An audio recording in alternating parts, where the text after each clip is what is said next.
महाराष्ट्रातील उद्योग आणि अर्थव्यवस्थेला गती देणाऱ्या स्टार्टअपचा नवा चेहरा जगासमोर झी24 तास घेऊन येत आहे. राइज टू युनिकॉर्न हा कार्यक्रम पुण्यामध्ये सुरू आहे. थेट जाऊया.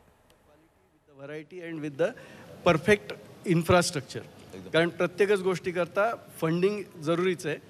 Either it will be VC or the equity or the institutional funding.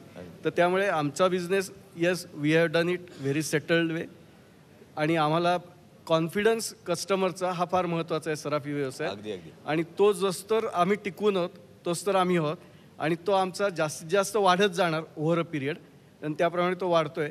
आनंद आहे की कस्टमरचा कॉन्फिडन्स आहे, इन्स्टिट्यूट्सचा कॉन्फिडन्स आहे. त्याचबरोबर ज्या अशा संस्था आहेत फॉर्च्यून 500 इंडियासारख्या रँकिंग देणाऱ्या त्यांचे आमच्यावरती विश्वास आहे. प्रथमतः तुम्हाला खूप खूप शुभेच्छा आणि अभिनंदन. कारण तुम्ही फॉर्च्यून 500मध्ये तुमचं नाव येत आहे आणि निश्चितच हा अभिमान आहे प्रत्येक मराठी माणसासाठी, पुणेकरासाठी, मराठी माणसासाठी. म्हणून मैं अनिल जी के पास आऊँगा फिर एक बार. अनिल जी, जब बात कर रहे हैं हम फॉर्च्यून 500 कंपनीज़ की, तो कई पारिवारिक ऐसे उद्योग है जो इस लिस्ट में तो आ जाते हैं. हम स्टार्टअप की बात तो कर रहे हैं, पर स्टार्टअप का सक्सेस रेशो कितना है? और हर युवा चाह रहा है, अब तो हर कोई बात कर रहा है स्टार्टअप की. तो ऐसे में अगर कोई एंजल इन्वेस्टर बनना चाह रहा है या VC लेकर आना चाह रहा है, तो उसके लिए कितना फ्यूचर देखते हैं? पहली चीज़ तो गाडगिल साहब को बधाई देनी चाहिए फॉर्च्यून 500 के लिए. और सबसे बड़ी बात ये कि जब मैं आपको सुन रहा हूँ, आपकी उम्र हम दोनों से ज़्यादा है, लेकिन थॉट प्रोसेस आपकी स्टार्टअप वाली है. क्या बात है. मतलब ये बड़ी चीज़ है. नहीं तो जनरली क्या होता है, जनरेशन गैप हो जाता है कि आप लगता है कि मैं तो सक्सेसफुल हूँ, मैंने तो सब कर लिया, अब ये हमें क्या सिखाएंगे. लेकिन वो जो मैं बात करके समझ रहा हूँ, ये कमाल की चीज़ है, हमारे लिए भी सीखने वाली बात है. अब आप जो स्टार्टअप वाला सवाल पूछे, वो अब हम इन्वेस्टर्स के एंगल से बात करते हैं कि स्टार्टअप तो चलिए मेरे पास आइडिया है, मैं ये बिज़नेस करना चाहता हूँ, आप पैसे लगाइए. हम जब इन्वेस्ट, और मैं खुद इन्वेस्ट करता हूँ स्टार्टअप्स में, तो मैं जब इन्वेस्ट करता हूँ तो मैं ये देखता हूँ कि स्टार्टअप के एंगल के लेवल पर सबसे पहले आपको ये देखना है कि जिस आदमी पर आप पैसा लगा रहे हैं उसमें कितना दम है. बिजनेस का दम बाद में आता है, क्योंकि वो बिजनेस करेगा नहीं करेगा, कितना सक्सेसफुल होगा, कितना स्केल अप करेगा, वो तो सेकेंडरी चीज़ है. तो अगर कोई बंदा आपके पास आया और वो कहता है मेरे पास सर बहुत बढ़िया आइडिया, इस आइडिया में आप पैसा लगाइए, तो मैं कुछ आपको 4-5 सवाल ऐसे पूछने होते हैं जिससे आपको उसकी माइंडसेट समझ में आती है कि भाई ये मेरे को 5 या 10 लाख रुपए मुझसे लेके जाएगा. फिर उसके बाद नीलेश भाई के पास जाएगा, नीलेश भाई देखिए अनिल जी ने मुझे 10 लाख रुपए दिए, मेरा वैल्यूशन 50 लाख है, अब 5 करोड़ का वैल्यूशन है, आप और दोगे. 3 या 4 बार घुमाकर अगर उसको वैल्यूशन बनाकर ही निकलना है, तो वैसे स्टार्टअप में हमें पैसा नहीं लगाना.